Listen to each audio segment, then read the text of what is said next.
Hello, my name is Jake Watson, and this is my audience.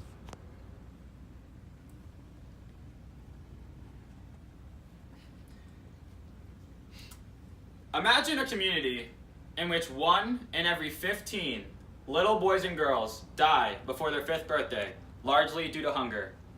In underdeveloped countries, this hypothetical is a reality. In fact, malnutrition and starvation result in the deaths of more people each year than AIDS, malaria, and tuberculosis combined, at about 2.3 million. In a society where our needs are met instantaneously, to such a large extent that basic necessities are taken for granted by nearly every individual, the thought of a prevailing humanitarian crisis, world hunger, rarely crosses one's mind. Sadly, you probably know someone who is obese, as obesity is the second largest contributor to preventable deaths in the United States, so much so that 1 in every 3 Americans are obese. This modern day reality is unheard of in many places, including but not limited to Haiti, Sudan, Chad, Yemen, Burundi, Madagascar, and Afghanistan. Although we should all feel a degree of moral obligation to assist those less fortunate than ourselves, at the very least, let's make a conscious effort to refrain from taking our luxuries for granted, and instead being grateful for our benefits. Even though donating directly to organizations such as Meals on Wheels and Rise Against Hunger is most effective, there are alternative, cost-free methods to helping the victims of malnutrition.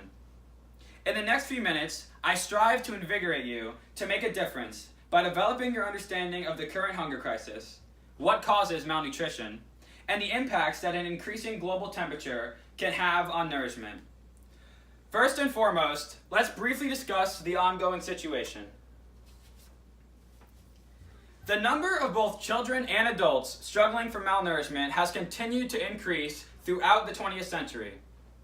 According to the United Nations Food and Agriculture Organization, FAO, amongst other agencies, hunger has increased across the world for the 3rd year in a row, as reported in recent data.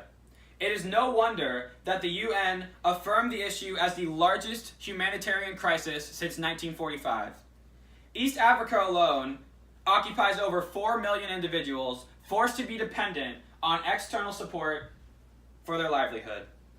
Sadly, women and girls are the primary victims of poor nourishment conditions, as the route to access for food puts them at risk in terms of both sexual and non-sexual violence. As a country striving to create equal opportunity, ensuring that every human being, regardless of race, creed, or color, has a sustainable amount of food for the day seems essential. Smithsonian confirms that experts don't foresee a turnabout without serious foreign mediation. To give you a better perspective, in taking the entire populations of New York, Los Angeles, Houston, Chicago, and Philadelphia, this populace would still fail to be equivalent to the number of human beings sensibly predicted to undergo a deadly famine this year. Refugees, individuals compelled to leave their country due to the threat of violence, make up a significant portion of those facing hunger-related issues, as 24 people become refugees each minute. 5 million people have already escaped strife within Syria, and that number is expected to continue rising. Both a failure in distribution of food, as well as a lack of proper nutrients, contribute to the continuous dilemma. With today's technology and the global production rates, how does malnutrition continue to mature? The malnutrition predicament is by cause of more than just a lack of food consumption. Hunger persists as a result of the fact that a food supply in itself is inadequate in eliminating malnutrition. All people, children especially, require a healthy diet. Even young ones that are fed daily lose their lives due to a lack of nutritional value. As a matter of fact, roughly 12.6 of worldwide deaths among children under 5 are attributed to a failure of nutrient intake. Insufficient resources in terms of protein and energy hinder growth in adolescence, often leading to fatal consequences. Of course, the solution to lowering rates of malnutrition is achievable by bettering the diets of victims.